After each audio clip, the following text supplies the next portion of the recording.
Notre univers, et je veux dire l'univers connu, regorge d'étoiles et de planètes qui tournent autour de leurs étoiles hôtes. Malgré toutes nos avancées technologiques, nous avons à peine exploré 5% de l'univers. Le reste des 95% reste un mystère. Les statistiques de notre exploration étant si minuscules, nous ne pouvons absolument pas dire avec certitude que nous sommes seuls. Et nombreux sont ceux qui croient sincèrement que nous ne sommes pas seuls. Certains des plus grands physiciens des 20e et 21e siècles, comme Carl Sagan et Stephen Hawking, gardaient l'espoir d'un contact avec d'autres civilisations. L'astrophysicien de Harvard, Avi Loeb, est prêt à soutenir et à offrir ses services dans la chasse aux civilisations extraterrestres. Avec des physiciens de renom qui soutiennent l'étude et la chasse aux autres civilisations, nous ne sommes plus une société qui se moque des ovnis et des observations UAP. Récemment, une équipe d'astronomes a découvert quelque chose d'inhabituel en cartographiant l'univers, un objet mystérieux envoyant des rafales d'énergie toutes les 20 minutes. L'objet se trouve à environ 4000 années-lumière, et bien que cela puisse sembler loin, ces sursauts d'énergie étaient si importants qu'il s'agissait de l'une des plus grandes sources radio du ciel. La rafale se produisait pendant 1 minute, toutes les 20 minutes avant de disparaître pendant quelques heures, puis de répéter le cycle.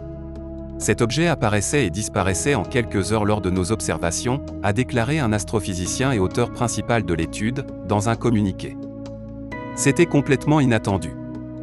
C'était un peu effrayant pour un astronome parce qu'il n'y a rien de connu dans le ciel qui fasse ça.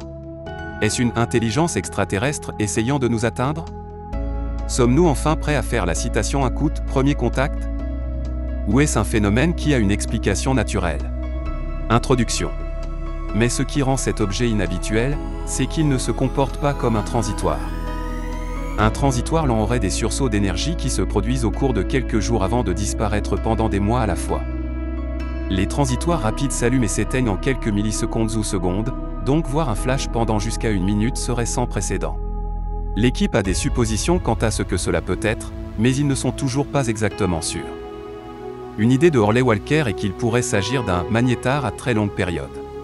Les magnétars sont connus pour émettre des rafales radio rapides, ou FRB.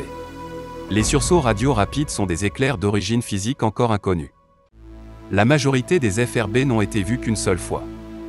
Celui qui a été détecté récemment, cependant, avait plusieurs rafales.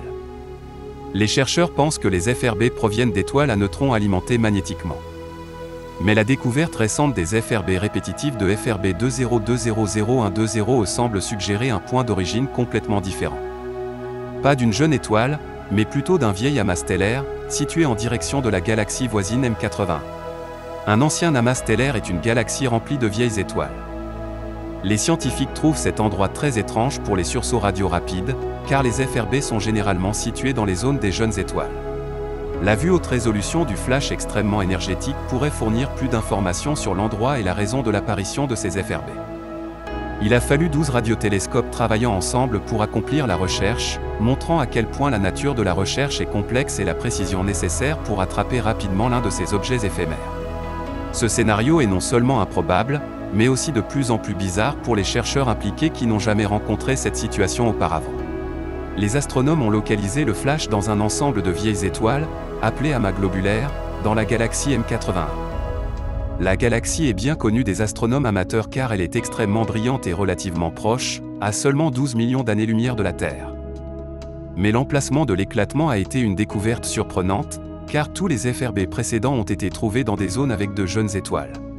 Le choc et l'incrédulité de la communauté scientifique sont tels que les astronomes étaient déterminés à creuser davantage pour trouver la source, car ils croyaient avec véhémence que cela devait être autre chose que les anciennes étoiles présentes dans M81.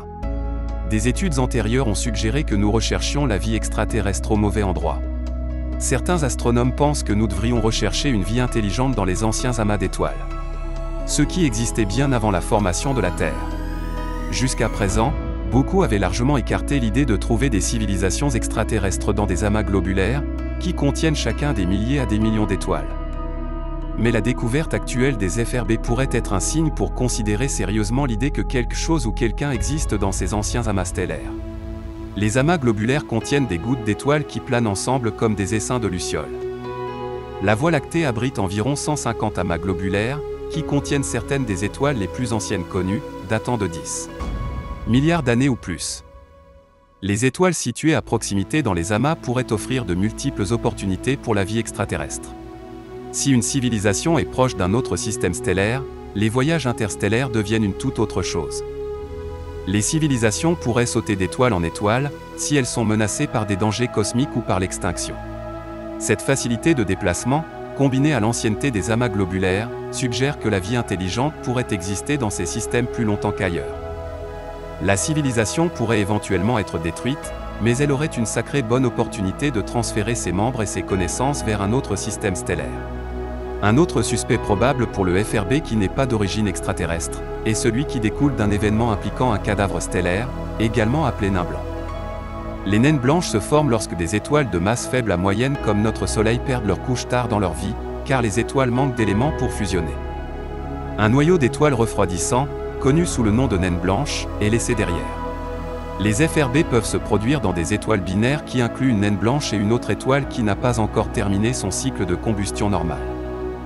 Il est possible que la gravité de la naine blanche tire tellement de masse de son compagnon que la naine s'effondre sous le poids du gaz accumulé, en une sorte d'étoile super dense de la taille d'une ville, ce qu'on appelle une étoile à neutrons.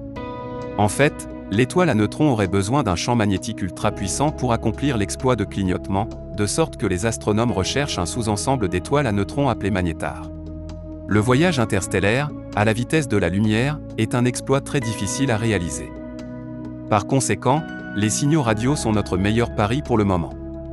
Qui sait, des espèces intelligentes résidant de l'autre côté de notre galaxie, ou d'une autre galaxie tout à fait, pourraient être confrontées au même problème, et donc, envoyer des signaux radio est aussi leur meilleur pari. En 1977, un fort signal à bande étroite a été détecté par le télescope Bigger de l'Ohio State University. Le signal semblait provenir de la direction de la constellation du Sagittaire et portait les caractéristiques attendues d'origine extraterrestre. Par conséquent, il a été nommé le signal WOW.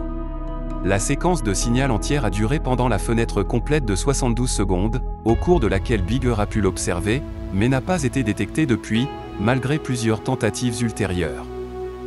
De nombreuses théories ont été avancées sur l'origine de l'émission, y compris les sources naturelles, extraterrestres et artificielles, mais aucune d'entre elles n'explique de manière adéquate le signal.